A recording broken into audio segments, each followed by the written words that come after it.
The Plotcast Podcast with the Potty Plotters. Hello and welcome back to the Potty Plotters Plotcast Podcast. This is Season 2, Episode 12. I'm Julia. And I'm Elaine, and I think that's the first time, it's only taken us 12 goes, hasn't it, to get that bit right as well. Well done, Julia. Thank you. Oh, yeah, we can do that. Yeah. Like a sound effect. Yeah, well, it's because I'm sat in our new HQ, Elaine. Isn't it lovely? Yeah. Gareth? It's fantastic, isn't it? Yeah. Oh. It's like a little oasis. Yeah. Well, it's not quite so little. It's a 10 by 10 summer house. It is, with a double door, windows as well at the front of the building, and one at the side that is an opener, and most importantly, it's really tall. Yes, we did have it built with extra headroom just for you, Elaine. It's nothing to do with my head, it's my height. I think you'll find. No, I think you'll find this might be a standard size. No, it's not. We actually requested extra height on it, yes, because I was concerned about my poor friend over there whacking her head and my poor husband whacking his head because I'm surrounded by tall people. Not today, though. No. Because we sat down. Yeah. And we sat down in here because of the weather. No, let's not, No, we're not going to talk about the weather. Let's not moan about the weather. No, Because, I'm not moaning, I'm stating a fact. Because, as people know, we record this a couple of weeks in advance. So this Yeah. is, a week after Easter? Yeah. Where we sat down recording this. And normally we sit here moaning about the rain. Yeah. You can sometimes hear the rain when it's hitting the polytunnel, because that's where we've been Yeah. recording most of the episodes. Yeah. And for the last 2 days, it's been warm but breezy because we've got the back end of Storm Kathleen, which has hit the west of the country. So it's a little bit breezy, so we can't sit outside, but we can sit and look outside, yes. and you might hear a gust of wind every so often. That's none of us. To do with us, It's no. nothing to do with us. It's Kathleen when she's gone around the beans. But what a lovely day. I don't think I've said that this year yet. Yeah. No, it is nice. It's a nice day, but a bit breezy, but it is warm. So that's why we're a it little is, echoey. dry. yeah. That's why we're a little echoey, because we are inside. We haven't got any soft furnishings on an allotment. We will be having some new furniture installed at a later date, but since this was only put up 2 days ago, I've not had a chance to work on that one yet. I need to get on the old marketplace and see what I can find. Yeah, good plan, Julia. Nice bit of carpet. Yeah, we do need that as a buffer. A buffer. Evidently. Maybe something on the ceiling.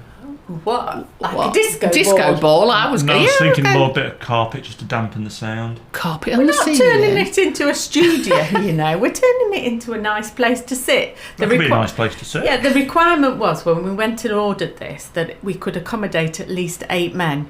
We didn't mind about women. It was just us 2 and 8 men. So I think we're There's a going to fit party them in. for you.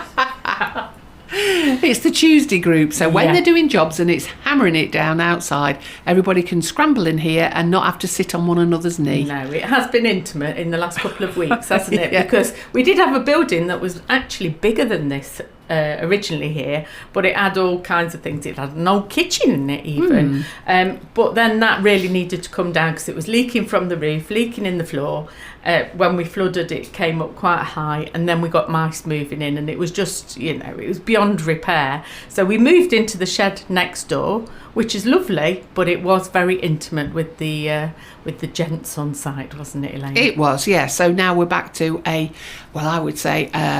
cleaner, brighter, nicer place to work. Yes, So it's going to be our headquarters. yes, the big shed. The Plotcast Podcast with the Potty Plotters. Okay, in this episode, we're going to talk about tomatoes. Oh, yeah. We're going to give you some updates about sowing zinnias. Yeah. And also, you've done your cosmos already. I have, yeah. And we're going to talk interplanting. And Is that a bit like what goes on when you go abroad as a teenager when you go into I think railing? No, nothing like it, Gareth. No. Crossbreeding. We're squeezing little things into places, aren't we? Right. That's a better way of putting it. We'll Yeah. explain a bit more in a moment. And we've got a few messages in, so we're going to be answering those as well. Okay. So, Gareth, do we have to do this now, or is it going to be you all the time? I think you should now. Oh, okay. I mean, I've done it often enough that you should have heard it enough now to know how to say it. All right, okay. Well, if you've got any questions that you want answering, if you want to send us your photographs or tell us funny stories, we love all that. So get in contact with us either via Facebook, Instagram and Twitter, now X, at Potty Plotters, TikTok at The Potty Plotters, email us naughtycorner at pottyplotters.uk or check out the website pottyplotters.uk. Now, Gareth, what's all this Kofi malarkey again? Well, you've had the cakey. Oh, So we had the grand opening ceremony cakey. Oh, yes. that was very good. Yes, we were discussing that, weren't we? We were going to say we're going to ask the listeners. So if you've got a chocolate eclair, I mean, I think they're quite universal, but they're little round ones. What are they called in your area? Because in our area, we have big ones that are called elephant's feet and little ones that are called baby elephant's feet. So what do you call them in your area? If you'd like to keep this intellectual conversation going, you can support us by leaving us a tip. We can buy you more cakey, we could buy coffee, we could buy tea with it, and Buy a dictionary. we could do, but you can get them online for free now. So you can go to kofi.com, that's ko-fi.com/thepottyplotters, and leave us a tip, and we'll use it to buy confectionery and stuff like that with to keep us going, and we'll give you a shout out, and we'll love you forever. Oh, that's nice. Contact the Potty Plotters anytime on Facebook, Twitter and Instagram at Potty Plotters, or email naughtycorner@pottyplotters.uk. So Elaine, let's have an update on everything that we've been doing. All right then. Well, I'm going to start on peas, and then I'll move on to broad beans. Yeah, and sunflowers too, and I might chuck a few other bits in. So I'm just now mentally, I'm working round all my greenhouses because we've been growing so many things, Julia, and leaving them in the polytunnel. Now this is the first time, and it's so late. I haven't planted anything except one thing, which I'm going to tell you about. So I'm going to mentally now move round all the greenhouses, because what I've done is now move everything out of the greenhouses into the other way round. Okay. Right, what I've actually done is move everything out of the polytunnel into the greenhouses. So I'm going to get that in my head as to which one I'm in. So at the moment, I'm thinking about the green curvy greenhouse. Oh, yes. Now then, I set peas a long time ago, and those peas are now round about 8 inches high. Oh. And they're Shiraz, they're actually a mange too, but they're desperate to be planted out. So this week, come what may, they are going outside. Okay. Can I just ask you a question? Will you protect them? Because obviously, with it being windy, do they need protecting outside? Well, they'll get twigs anyway, because what I'll do is I'll put them firmly into the raised bed. I know exactly where they're going, but then what I'm going to do is I shall set twigs all round them, and that's primarily to keep the blooming pigeons off them, because they'll gobble them up in no time. So they will be going in this week, and I would suggest that anybody else who's growing peas the way that I have, get them outside, because realistically they're getting too leggy. Now the other thing is I've also got Little Marvel, and they are mini peas. Now they were going to go into a meal barrow, and they are ready to go into a meal barrow, which is a wheelbarrow with holes in its bottom, and I've filled it with multi-purpose compost. They're ready to go in, honestly. But they're in cell trays at the moment, so this week again, God knows what the forecast is, but they're going to go outside. And again, I'm going to protect them just simply with, I'm going to make a cloche and a net to go over the top. So they don't need any other support, because they don't climb, they don't need to. Right. When you say a cloche, what do you mean by that? I'm going to make hoops, and then I'm just going to put a net over the top. That's all, to keep the pigeons off. They love peas. Amazing, isn't it? No, you don't. But no, I hate amazing, them. And then what I'm going to do is, I'll tell you about the broad beans. Now, I did the Sutton, and the Sutton is, again, a miniature broad bean. And if you recall, we were talking about doing meal barrows. That's the thing that I did last year, where you and Gareth just sat happily in the warmth whilst I was outside planting them. Has she? Well, to be fair, it was very warm in that tangerinery, wasn't it? I mean, it's less warm outside. Yeah, when it was raining. Yeah. Anyway, carry on. Oh, yeah, thanks. Right, okay. So what I did then, this week, 2 days ago actually, I planted the Sutton, and I've planted 24 plants in 2 wheelbarrows, which are now meal barrows. So they'll grow up lovely, and again, they don't need any support. Now, the only thing that attacks them are slugs. So if they can climb up my wheelbarrows, that's fine. They can help themselves. Oh. But at the minute, there's no damage to them whatsoever. So they're doing really well. Now, on top of that, I've got lots of shallots. Now, I've moved the shallots out. Have you got lots of shallots? You know, you sit there, Gareth, don't you? Just can't wait for a little old twiddly bit so that you can say what's funny. Well, it's funny because I was listening earlier to the last episode that we recorded when you were talking about loofahs, and I just dropped in Luther Vandross. And I thought that was comic timing. Oh, right, thanks. Frustrated comedian, yeah. Frustrated son. Well, the shallots now, they've got tops on them. So again, I did them in cell trays, only in a little bit of multi-purpose compost just to get them going. Beautiful root system. The tops on them are around 4 inches already. Yeah. Now, I moved those outside of the greenhouse, and they are currently sitting on a really sandy new raised bed, and all of them, that's 20 shallots I've got, will be planted this week, and they are simply planted up to their shoulders, but they are around 4 inches apart from each other, and that's simply because 1 shallot equals 4 daughters. Oh. Okay, and they're called daughters, but they're the ones that grow from them. So if you plant 1 onion, you get 1 onion, and it's just a bit bigger than when you planted it.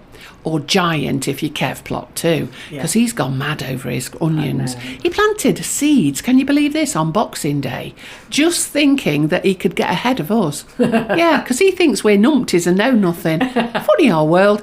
Anyway, so moving on to the shallots. The shallots will give me at least 4 extra. So from every 1 that you put in the ground, you'll get at least 4 more. So that's great, and they're ready as well. Now, on top of that, antirrhinums. So I've got antirrhinums, zinnias, and I've also got cosmos. Ooh. The cosmos, I've got to the right of me here. Now then, ooh. Julia, they are around, oops, they're dripping a bit in your new shed, they're dripping. Never mind. So these I've put into cell trays. So originally I set them in seed trays, and they take no time at all to go and get ready. Now I'm just having a look, and I can't see the date on there, but it wasn't so long ago. I think it was about episode 7. Elaine, I can see that they're actually forming flowers on the top. That's a bit of a worry. That's not good. No. And that's simply because they've shot up, and I'm trying to slow them down. So, my friend, suggestion. I think we need to take tips out, tops out, tips out, tips and tops. I was just going to suggest that. Tip tops when we were kids. You're talking about your antirrhinums. I've got. No, I'm not. Well, these are cosmos. But you were talking about your antirrhinums, and I've got my antirrhinums. If you remember, I'm growing the very tall variety that's going to be as tall as me, and they 3 foot. Cheeky. Just make sure I didn't say it. It's your friend over there. Yeah, loose term. Anyway, I've got mine. Hang on a minute. Okay, so you've got your antirrhinums. Yeah. Oh my word! Look at the size of them. These antirrhinums are also probably as tall as your cosmos there. Yeah. And I would say they're 6 to 8 inches now. Yeah. Now, what I'm going to do with these, not only because they have gone a little bit leggy, but the thing that I want is more flowers. Yes. Now, I've got loads of them. They all germinated really, really well. Okay. So what I want to do is half of them, I think I'm going to allow them just to grow as they are and just pop them on into another pot because it's too... So you're going to give them individual pots? I'm going to give them individual pots because it's still too cold yet to put them out. So what I'm going to do is bring them on that way. But one thing that I am going to do that I've been, again, watching all that YouTube lark, and I've noticed that the proper flower growers, the professional flower growers, they actually pinch out the antirrhinums to get more flowers. Okay. So I'm going to start doing that. So do you think you could do that with cosmos as well? Yes, cosmos. Because they've only got like this, Julia, because we can't plant them out. Yeah. It's too cold, too wet. Yeah, so what I'm going to do with these, and cosmos is one of the ones that they talk about pinching tops out, and you can do it for your zinnias as well. Oh, right, okay. So it's about creating more flower Yeah, because the blooms. zinnias at the moment are only around an inch tall. Yeah. So they're fine, but again, I've moved them into the greenhouse to slow them down because it's too warm in the polytunnel. Yeah. I tell you what, there's no pleasing anybody, is there? Anyway, Right, let me okay. just get this. Oh, Yeah. I mean, it's not, you can't see us. I don't know why I've done this because you can't see us, but... Right, let's describe what you've got then. So you've got a tray there of antirrhinums, individually planted, and you've got 12 quite tall antirrhinums. Yeah. And oh my word now. Right. Sorry.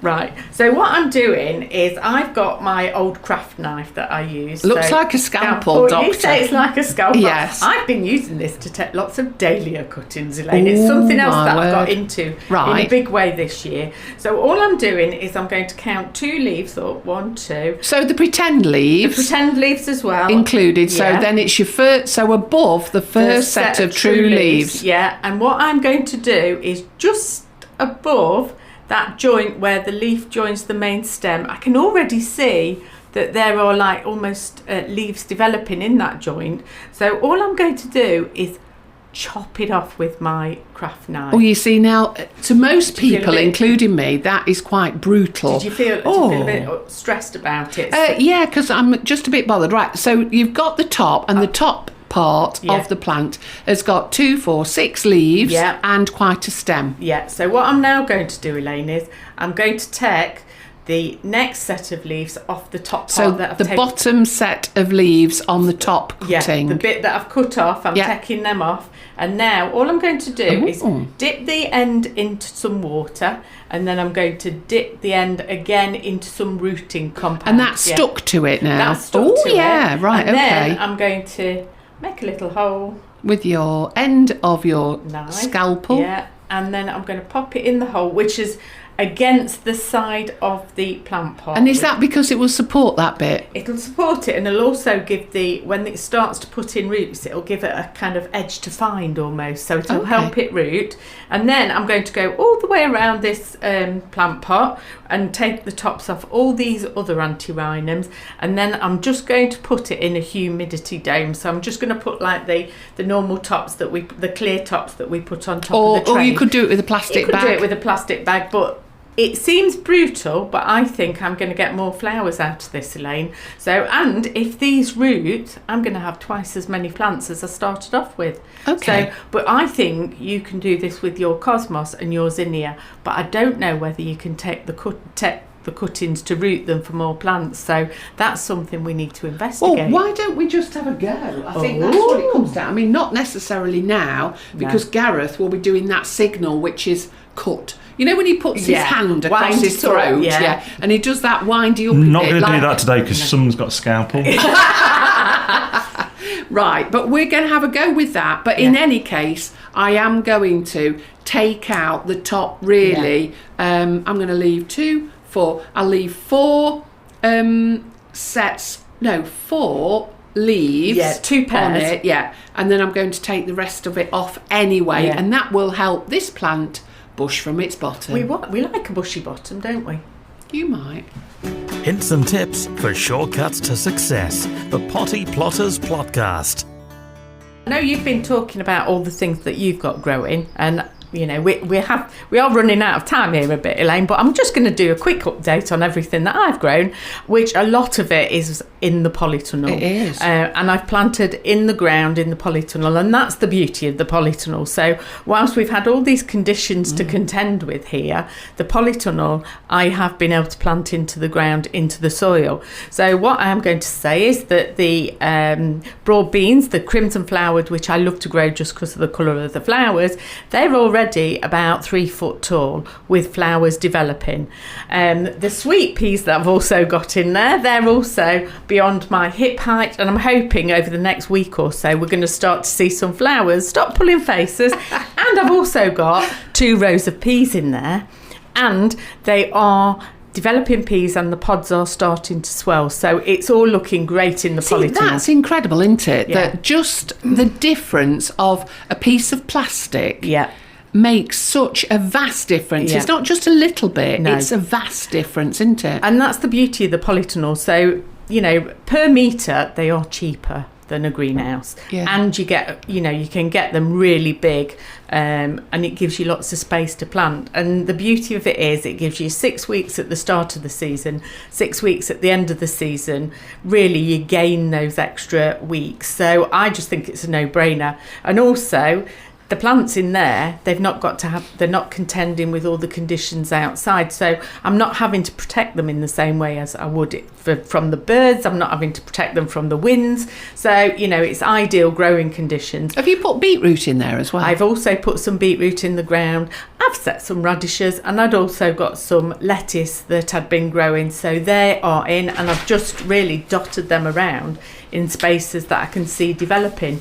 But the sweet peas, as you know, we've grown hundreds and hundreds of sweet peas, and I've now I've moved some out, and we've had them hardening off in the cold frame, and now I've planted them outside around a wigwam. Now, one thing that I have done just to protect them while they've been getting going, I've set the wigwam, and then about 3 or 4 inches around the outside of that wigwam, I've almost put like a netting just to protect them as they're growing. So the netting is on the ground just to protect them. So yeah, that should help them get going. So they're going outside, and everything's looking lovely. Well, it is looking lovely, and it's fair to say we had a week last week where we got really stuck in, didn't we, to doing all of the plots. We've had a load of compost delivered, so we're ready to do tomatoes. Yeah. Oh, now then, did we mention tomatoes? Can I ask a question at this point? Yeah. How are my tomatoes doing? Well, I've just been in the polytunnel about an hour ago, Gareth, and the slices that we did for you at the moment are a no-show. Now, I'm thinking it's because it's been so cold and dark. I know that spring's here and spring has sprung, but to be quite frank, it's not been the warmest of weathers yet. So I have had a look. I've put another top back on. So, the recycled tops that we get. So I've put that back on again, and let's see what the next few days bring. But don't worry, Gareth, because we have set our tomato seeds as we would normally do, the ones that we get in the packet from the suppliers, and we've got hundreds of varieties. Yeah, but I really like that one.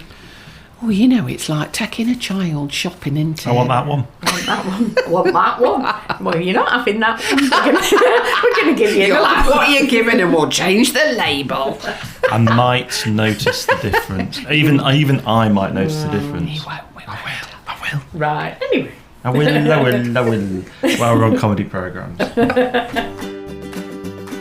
If you'd like to support the podcast, you can leave us a tip at ko-fi.com/thepottyplotters. That's ko-fi.com/thepottyplotters. And we'll love you forever.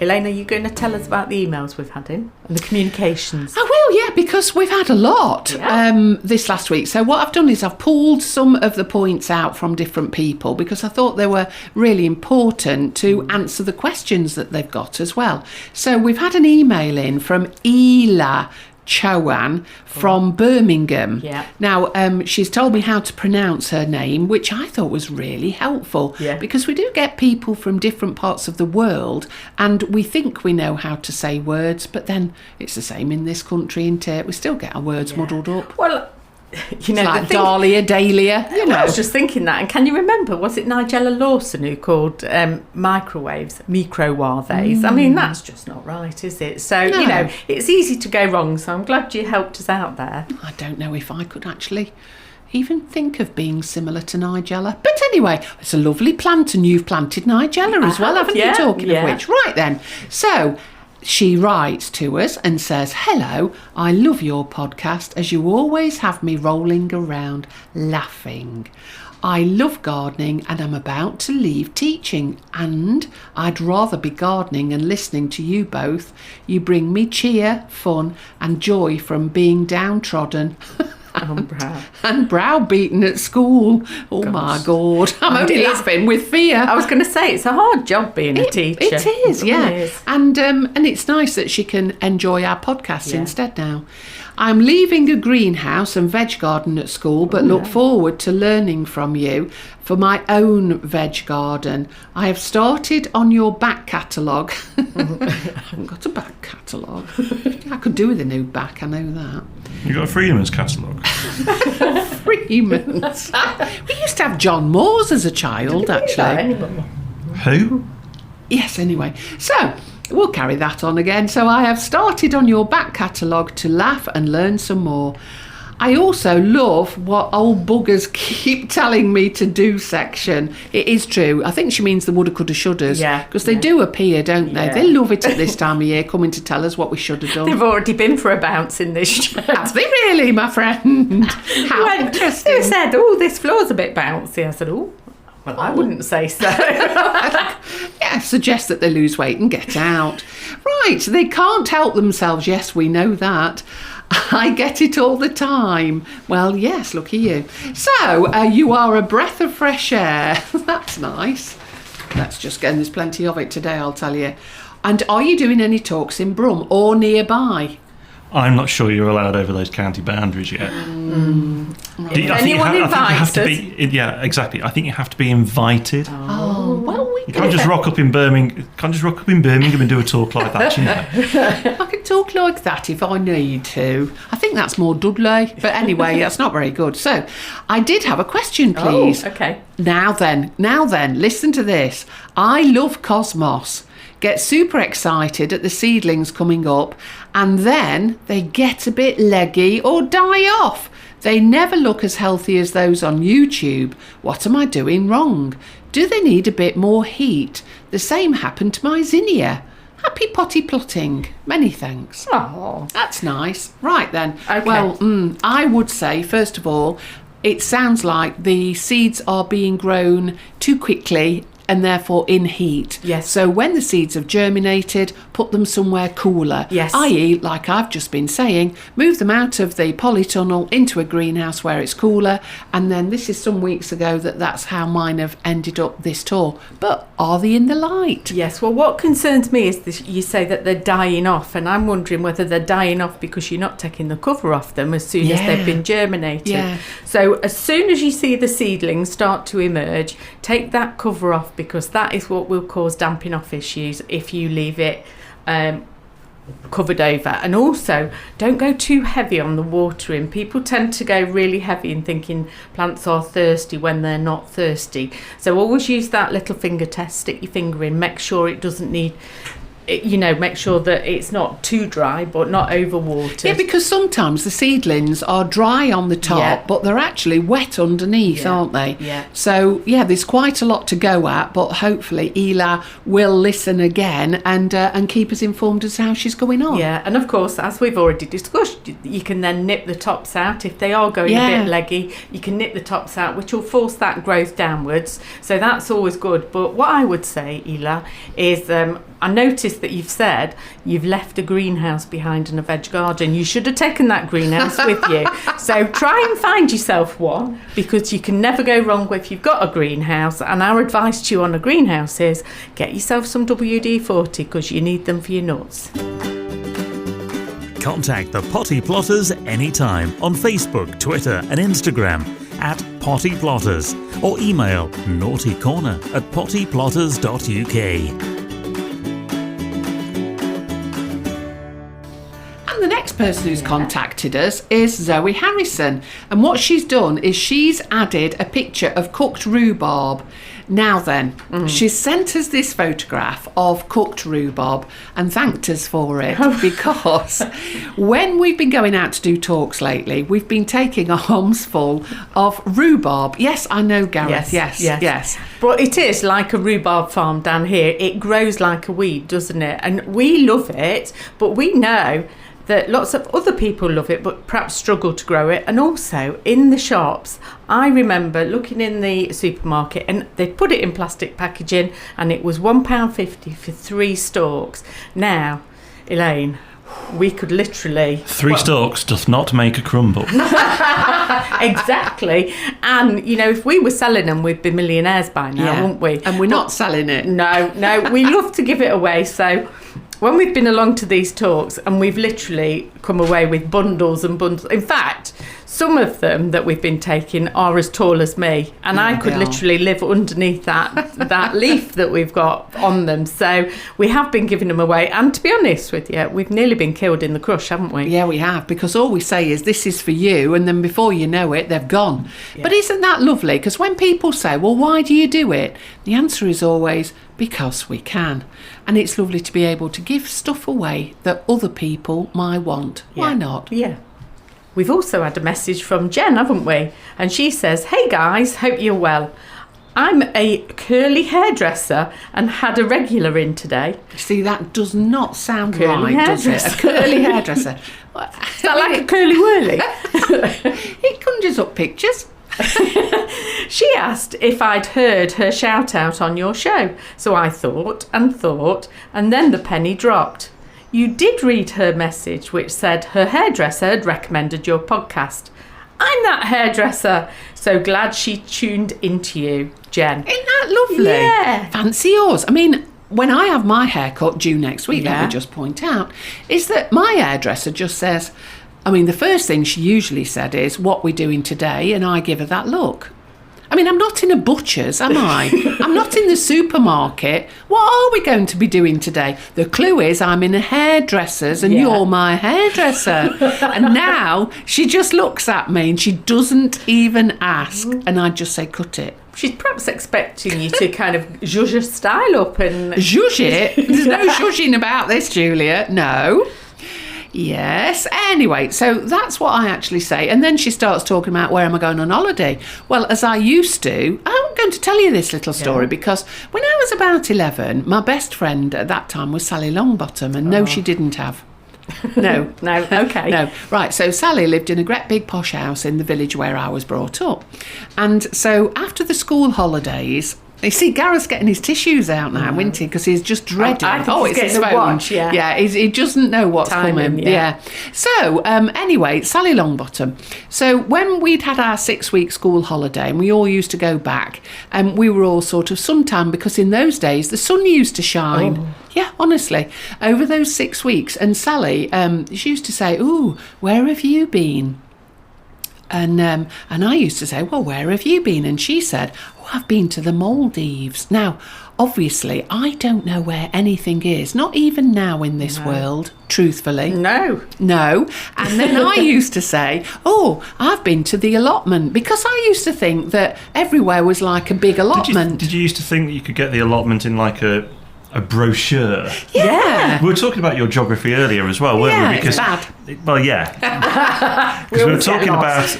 We were talking about the fact that Storm Kathleen, which we are suffering the ends of at the moment, was coming in from the west, and you looked at us quite puzzlingly, and we went, did you never used to use the never eat shredded wheat at school, or naughty elephant squirt water? No, because I always had Rice Krispies.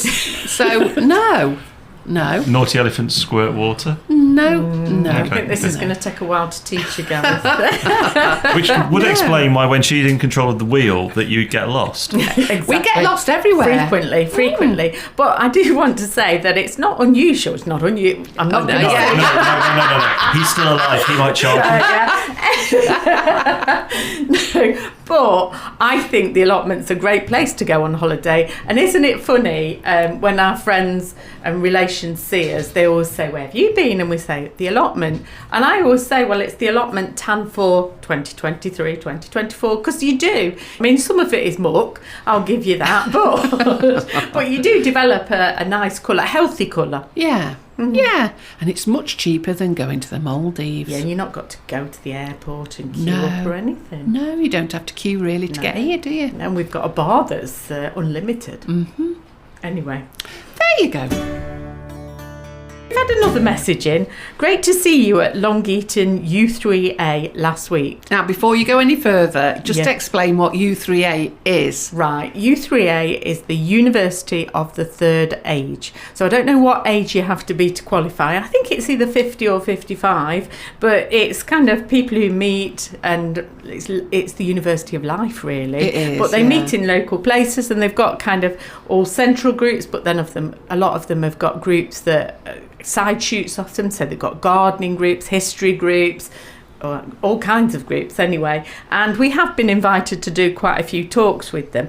Was this the one that we went to that was a little bit strange, where they got no men, Elaine? Yeah, it was the gardening group. Yeah. But So there was it- not a man inside. No, it was the first time we've ever been to a gardening group without one man. One man? One man. And I don't know what they did with them. But anyway, it was full of ladies. Yeah. And one of them, called Julia, wasn't Not me. you. No. She said, "Where can I get the red robin seeds from? Or plants? I can't find any Don't around ask here." Elaine. Yeah. And when parsnips have been started off in the plastic boxes, when do you plant in little pots before putting in raised beds? Okay, well, two. I'll have I don't mind having both, yeah, actually. yeah. But the red robin seeds, if you go online, you can get loads of them from different places, and in particular, King's Seeds, which is where I get mine from. And I think there's one called the Seed Shop as well. Amazon, there's loads of different places, Right. but look for red robin dwarf tomato seed. That's what you're looking for. They're quite expensive in comparison to some of the other seeds. When I say that, they're just £1 or £2 Oh. for about 15 seeds. I've had 100. Yes, I know. It's just how I am. Are you becoming a tomato baron? What I'm hoping to do, Julia, is when we go out to do talks, to take some plants with me. Oh. So remember a couple of years ago where you couldn't get any fresh fruit and veg? Is this where you're now stepping into? Yes. Like supplier mode? Yes. yes. Yeah, that's me, yeah. Because I think I might as well have them. Yeah. So that's how greedy I've been. Now then, these parsnips. So Yeah. let's go back over. We talked about parsnip seeds as we do sweet peas as well. Yeah. And all that you do to get them germinated, parsnip seeds are notoriously difficult to get germinated. So all that you do is you get a takeaway box, put some kitchen towel on the bottom of the box, spray it, wet it, and then sprinkle the seeds on there. In fact, we do about 8 boxes Yeah. at a time, don't we? Because we've got a game up here called Pass the Parsnip. Yeah. And then what we do is, having germinated loads, we give them away. But what you do then is put another piece of kitchen towel on the top, dampen that, and then clip it too so that it's completely airtight. But they will take about 2.5 weeks, 3 weeks to germinate. That means that they start to form roots, then they start to form shoots. Then all you do is take them out, pop them into multi-purpose compost, and I put them into cell trays. Yeah. So I do 1 or 2 parsnips per cell tray. And then what I do is I will, not yet, put them into a raised bed that's never been mucked. Okay. All right. When you say putting them into cell trays, are you not? You're not doing them in the 6s, are you? The No. big cells. I'm doing them into tiny ones, and there's probably about 30 cells Right. per cell tray, which is like the A4 size. Yeah. And all I do is stick my finger in, drop the germinated seed, gently cover it up, water it from the bottom, and then leave it. And I've put mine actually in the greenhouse at the moment. Okay. And the good thing is, Julia, that they've slowed right down, and now they are forming their true leaves. They look like parsnip leaves as well. So just have a go at that and see how well it works, because last year they worked really well in that I was able to transfer them through that method into the allotment in the raised bed, Yeah. another raised bed, and they worked really well. Brilliant, well done. Because parsnips, like you say, are hard to get germinated. They can take up to 8 weeks to get germinated if you plant them directly in the soil. They're quite a faff to plant, so on a day like this, you'd never plant them because they're so light and fluffy. Yeah. They'd fly away, wouldn't they? They do, and the way that I'm going to do it means that I can then plant them in the spaces that they need to be in, i.e. every 4 to 6 inches apart, because I've got some big ones. Ooh, I'll leave that thought with you. You are clever, aren't you? Top-notch advice, no Latin included. The Potty Plotters Podcast. Interplanting, Elaine.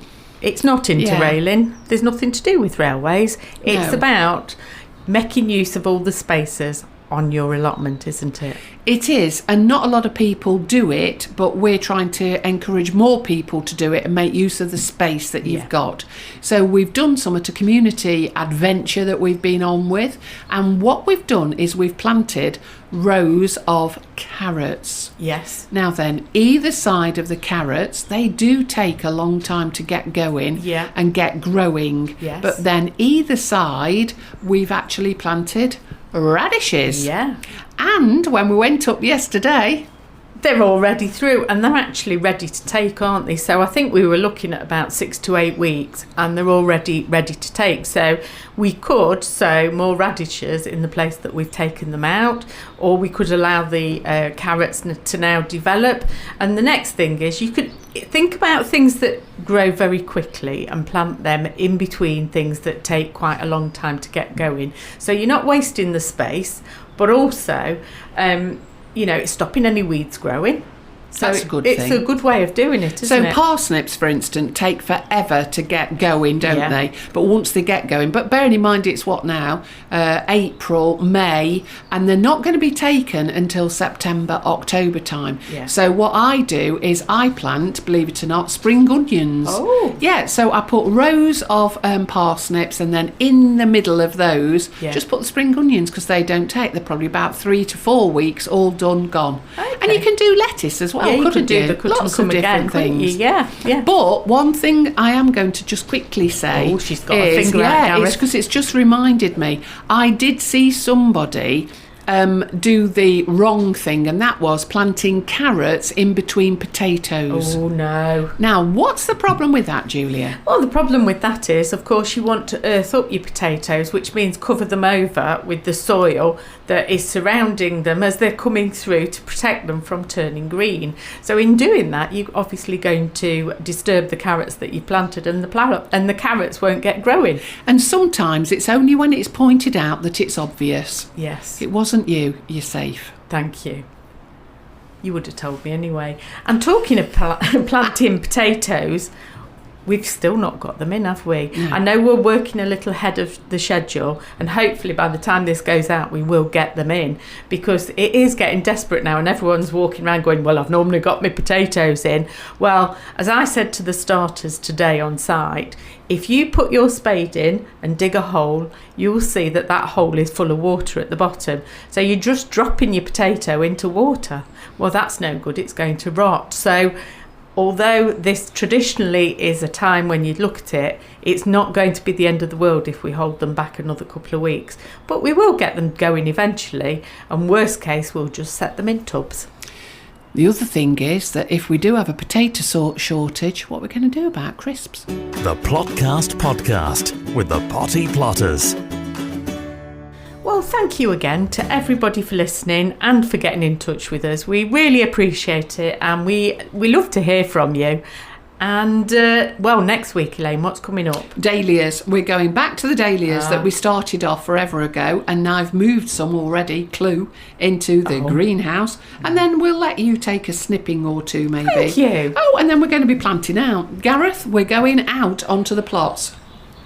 Beetroot. Oh, I was getting excited then. Oh, yeah. Well, anyway, did I tell you about my beetroot the other day? That Lots I and opened? times. Oh, yeah. No. No. I opened it, Gareth, and I flicked it like you usually do, and it was full of hot air. Well, no comment from me. That's a true story. Did you write to them, Elaine? Yes, I've written to them. Have they sent you some hot air back? Yeah. No, I've asked if they could actually bag some sunshine and send me that instead. Wouldn't that be lovely if you could order sunshine? I'm just saying. The Plotcast Podcast with the Potty Plotters is an Amberland Media production.